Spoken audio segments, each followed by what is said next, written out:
perlas ng silanganan, tahanan ng lahing kayumanggi, mga taguri at pagkakakilanlan sa bansang Pilipinas na ating minamahal. At sa lupang sinilangan ng araw, sakdal ganda ang mga yaman ng ating kalikasan. Hindi matatawaran ang mga islang wari na babalot ng lamyos ng karagatan.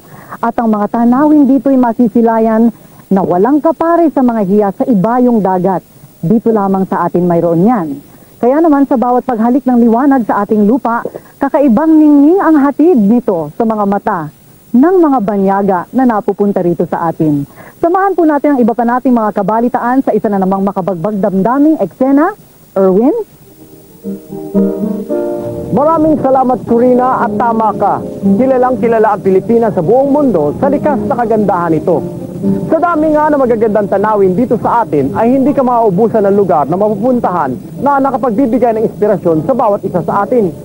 At isang bansa natin na higit na kilala sa mga sunset dito. Yung bang Erwin nag-aagaw ang magandang pag-aagaw ng dilim at liwanag sa dapit hapon? Oo nga, at kahit saang probinsya yata tayo magpunta ay talagang may magandang pwestong nilalaglagan ng araw.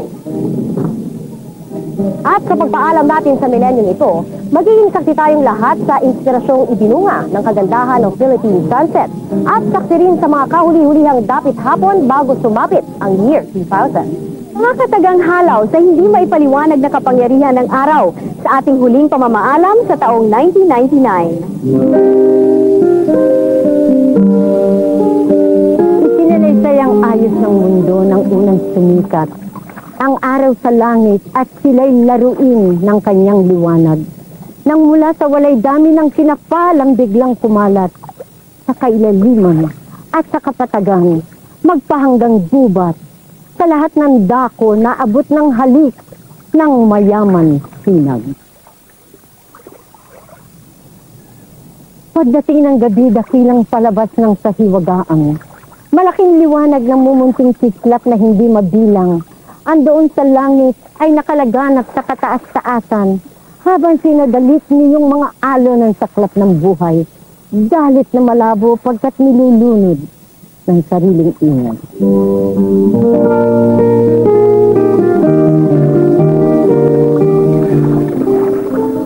Tumingin ka sa araw na ito.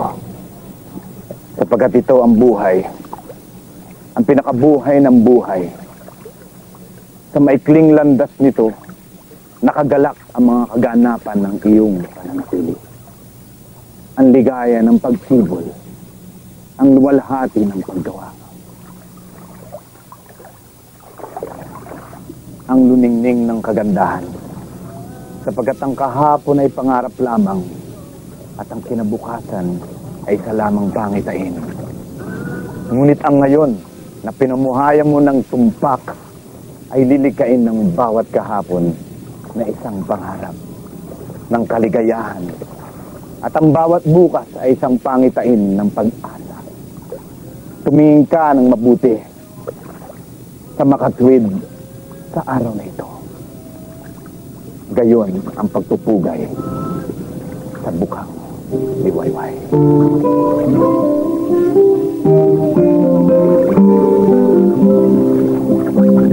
At kung paanong nagkasabog ng ginintuang mga sinag siyang araw.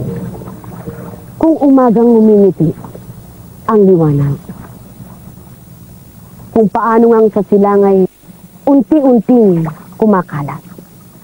Mga kulay na agawan sa kariktang sakdal dilag. Paalam, paalam. Ako'y magpupuyat. Akin babantayang hindi maglilikat.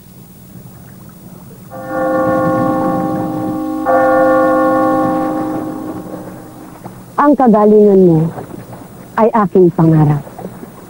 Busugin ka nawa sa biyaya't linga. Nang butihin diwa ng magandang palad, ikaw ang tangi kong panatang maalab. Idadalangin ko sa lahat ng oras na ikaw ay laging maging matapat.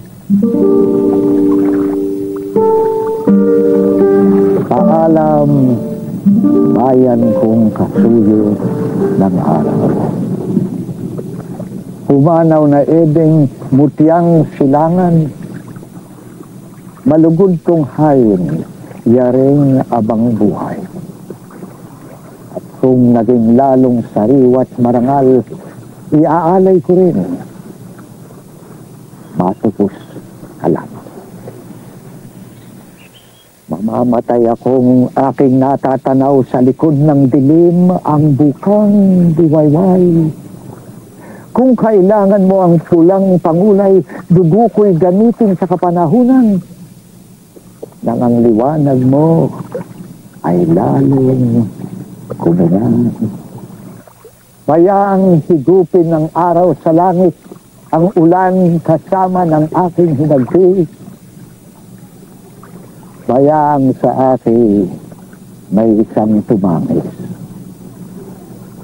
At kung may magdasal sa hapong tahimik, sa Diyos o bayang, ako rin ihibik.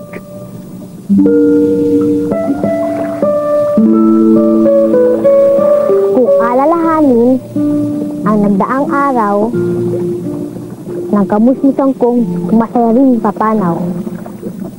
Kung gugunitain ko ang damping marahan, nararamdaman kong yaring katahuay, muling sumisiglat, nagbabagong buhay.